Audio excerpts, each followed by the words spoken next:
શ્રેષ્ઠ રાજા અને રાજનીતિ. શ્રેષ્ઠ રાજા કોને કહેવો? તો સામ દામ દંડ ભેદ આ ચાર જેને વાપરતા આવડે એ શ્રેષ્ઠ રાજા થઈ શકે. શામ એટલે સમજાવીને કામ લેવું. દામ સમજતા નથી તો નિયમ બનાવો કે આમ કરવું જ પડશે. દંડ નિયમે નથી માનતા તો કાંઈ વાંધો નહીં, દંડ લો, મોડા આવ્યા આટલો દંડ. દંડ અને ભેદ. ભેદ એટલે મેં હમણાં જ કીધું કે બેસ્ટ 3 એક જ છોકરી લગભગ 5 થી 7 સર્ટિફિકેટ લઈ જાય. એ ભેદ પડ્યો. બેઠેલાને કોઈ સર્ટિફિકેટ નથી મળવાનું, એક જ છોકરીને 5-7 સર્ટિફિકેટ મળવાના છે. એ ભેદ પડી ગયો.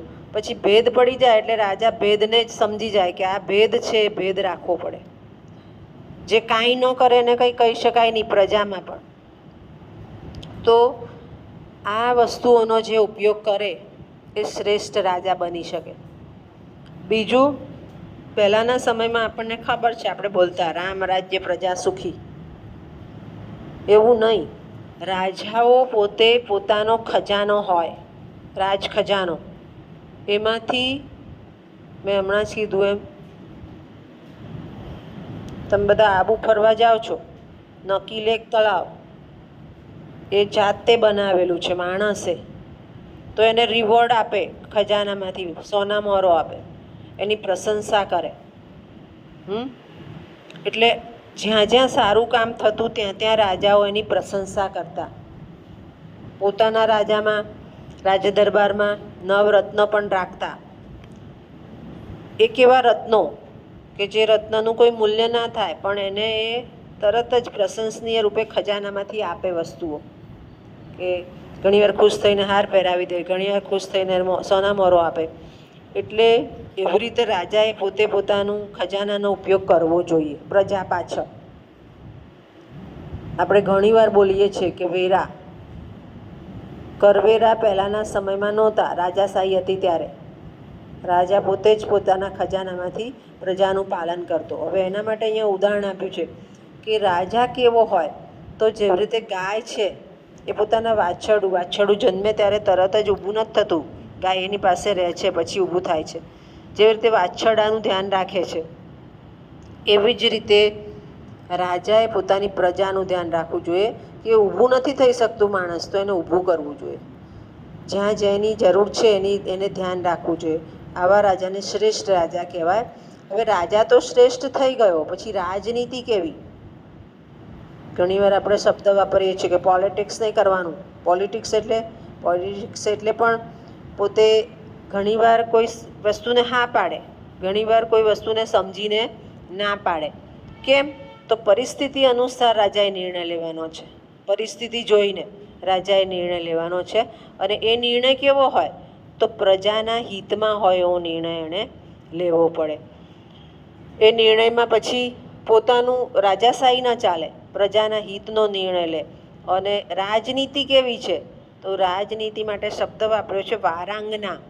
શ્લોકમાં આવશે. વારાંગના એટલે કોણ? તો કે નૃત્ય અને નાચગાનનો વ્યવસાય કરે છે સ્ત્રી. તો એ સ્ત્રી વારે વારે બહુ સુંદર તૈયાર થઈને આવશે, દરેક વખતે પોતાનું પાત્ર બદલશે. એટલે રાજનીતિ પણ એવી છે, દરેક વખતે પોતે એના રૂપ રંગ બદલશે. પણ રાજાએ રાજનીતિનો ખ્યાલ રાખવો જોઈએ કે પ્રજાનું હિત શેમાં છે.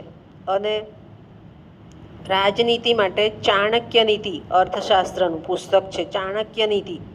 એ બહુ જ પ્રશંસનીય છે. એની અંદર કેવી રીતે વર્તવું રાજાએ એનો ઉલ્લેખ કરેલો છે.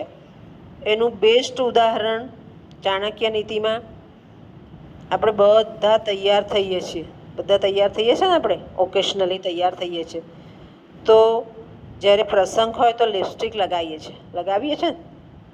લગાવીએ છીએ. લેક્મેની એક લિપસ્ટિકનું નામ 9 to 5 છે.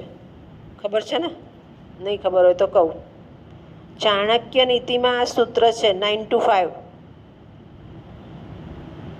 લેક્મેવાળાએ આનો ઉપયોગ કર્યો 9 to 5. એટલે શું? 9 to 5 એટલે એ સમય એવો છે કે આપણે તરોતાજા છીએ, કામ કરી શકીએ છીએ, વર્કિંગ વુમન બહાર જશે કાં તો ઓકેશનલી જશે તો બ્યુટીફુલ લાગશે. અને એ 9 to 5 એ સૂત્ર સાથે લિપસ્ટિકનું પ્રોડક્શન બહાર પાડ્યું. એટલે આ ઇનોવેશન થયું. જો તમને સૂત્રનો ઉપયોગ કરી અને માર્કેટિંગ કરતાં આવડવું જોઈએ. માર્કેટિંગ કોને કહેવાય? તો સામેવાળા માણસના મગજમાં જવું જોઈએ કે આ વસ્તુ મારા માટે ઉપયોગી છે. અને એ સૂત્ર ક્યાં છે? ચાણક્ય નીતિમાં છે. એટલે રાજાને આ બધી જ વ્યવહારુ અભિગમ રાજા પાસે હોવા જોઈએ. હવે આ 9 to 5 આપણું છે. લેકમે કંપની આપણી નથી, ભારતની નથી. પછી મેં આ ન્યૂઝ સૌ પહેલાં એબ્રોડના મેગેઝિનમાં વાંચ્યા હતા કે 9 to 5નો ઉપયોગ લેકમેએ કર્યો. આપણે તો ખાલી દાળ ભાત ખાઈએ, બેન્ચ ઉપર આવીને બેસીએ ને સૂઈ જઈએ. ન ઇનોવેશન કરીએ, ન નવું કરીએ. નવું કરશો તો ભલે 100 લાઈનમાં ઊભા હશે, તમને જ લેશે. નવું આઈડિયા, બધું નવું નથી થતું, આઈડિયા નવા થાય છે, વિચારો નવા થાય છે. વિચાર જેમ નવા આવશે એટલે એને ખ્યાલ આવી જશે કે આને કંઈક કામ સોંપશું તો એ કરી શકશે. અને ત્યાં જ વિચારધારા પ્રમાણે ઘણીવાર બહુ જ ભણેલો બેસી રહેતો હોય છે. એનું કારણ પણ આ હોય છે, એની પાસે કોઈ આઈડિયા જ નથી હોતા, માર્કશીટ લઈને ફર્યા કરે. પણ માર્કેટિંગ, પ્રોડક્શન એ બધું જરૂરી છે. ખ્યાલ આવી ગયો? આ શ્રેષ્ઠ રાજા અને રાજનીતિ ખબર પડી ગઈ? આ સવાલ બંને રીતે પૂછાય. ધનનો મહિમા ટૂંકનોંધ તરીકે પૂછાય, શ્રેષ્ઠ રાજા અને રાજનીતિ એ જનરલ ક્વેશ્ચન તરીકે પણ પૂછાય, શોર્ટ નોટ તરીકે પણ પૂછાય. હો ને? નેક્સ્ટ હેડિંગ મારીને રહેવા દો. શ્લોક નંબર 46નું આપણે ભાષાંતર કરીશું. શ્લોક નંબર 46.